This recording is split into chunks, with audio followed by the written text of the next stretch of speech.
D'après les dernières données nationales, le registre de la maladie place le cancer du sein en tête des cancers les plus dominants au Gabon, suivi du cancer du col de l'utérus.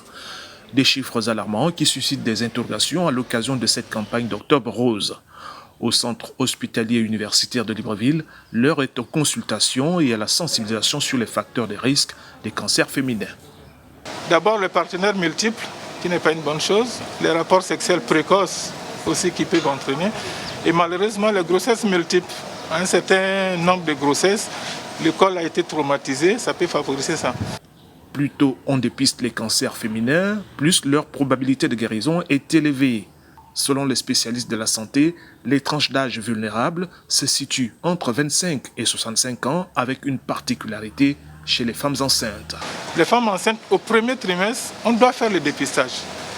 D'autant plus que la plupart de nos femmes ne viennent pas à l'hôpital, ils viennent seulement que quand elles sont enceintes. Pour la majeure Odile Mbina, infirmière au CHUL, cette séance devient une routine. Elle ne s'en lasse pas. C'est peut-être parce qu'elle reçoit aussi des candidats très jalouses de leur santé comme Myriam. C'est ma première fois de faire le dépistage. J'ai suivi ça à la télé et je suis venue me faire dépister. Comme je suis une femme, je dois toujours contrôler mon corps.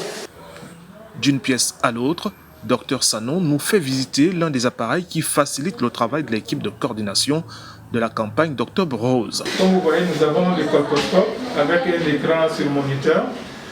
C'est un appareil un peu particulier qui permet de grossir les images et mieux de les examiner. Le dépistage au sein des communautés se fait dans le strict respect des mesures barrières. Le gouvernement a ainsi préconisé une planification des rendez-vous afin d'éviter les attroupements.